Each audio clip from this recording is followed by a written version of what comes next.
We remember moments. Anonymous. 1. 15 years later. Hoping it wasn't obvious that he was watching the time, Jace Granger took a sip of his wine and looked straight ahead at the huge clock hanging on the wall, directly above the entrance of the upscale Los Angeles restaurant. He'd been there for exactly 1 hour and 12 minutes, and was biting at the bit to call it a night. He appreciated his friend Alan Carter's concerns about his solitary life, but blind dates had never been Jace's thing, and he had known after the first 10 minutes that he'd made a mistake by letting Alan talk him into one tonight. No doubt Angela Farlow was a looker. He would give her that. But so far, it had been one hell of a night. For starters, she talked too damn much. She had a lot to say. A lot about practically nothing.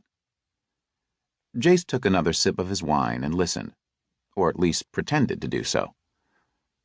The last couple of times he had tried interjecting his own thoughts and views, she had unabashedly cut them down, letting him know what she thought of any opinions other than her own. Noticing a lull in the conversation, Jace shifted his gaze from the clock back to her and saw the sultry pout that touched her lips. "Why do I get the feeling that I'm boring you?" she asked in a low tone. "Because you are," he was tempted to say. But being the gentleman that he was, instead he said, "On the contrary, I happen to find you anything but boring," plastering a smile on his face. "In fact, I find you simply fascinating." Now, that wasn't a lie. He doubted there were many women like her. Hell, he hoped not. "Well," she said, smiling all over the place at the compliment, "I've talked enough about me. Now I want to hear about you. Alan tells me the two of you went to law school together and that, as a government attorney, you're in charge of making sure the great state of California stays on a straight and narrow path." She rested her chin in her hands. "What made you want to work for the government instead of going into private practice? Alan said you graduated from UCLA at the top of your class." Jace forced his body not to tense, something that usually happened whenever he was questioned about his decision to work in the public sector instead of the private, where he could have become a millionaire if he'd set his mind to it. Little did she know he had been groomed for just that kind of life and had intentionally walked away a long time ago. His shoulders mimicked a careless shrug before giving her the same spiel he gave anyone who had the audacity to inquire. Briefly and thoroughly, with a not-so-smooth edge, he basically told her that he preferred working for the people instead of kissing asses for any amount of money. He really didn't expect people to understand, and he didn't really give a damn if they didn't. He took a sip of his drink and smiled inwardly. The woman was finally at a loss for words, and he understood her dilemma. Honestly, he did.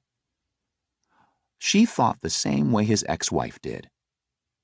Eve's belief had been that the more money you had, the happier you were. All he had to say to that theory was bullshit. It didn't surprise him when his date suggested they end the evening. That was fine with him, since the last thing he wanted was to become involved with another woman who had the same mindset as his ex-wife. An hour later, he was entering his condo, grateful the evening with Angela had ended, and that his path wouldn't cross hers anytime soon.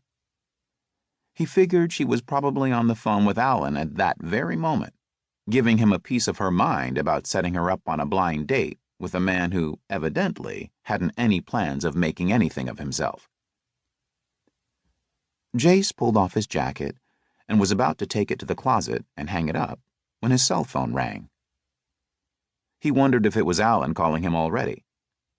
He checked caller ID and saw it wasn't Alan, but his grandfather.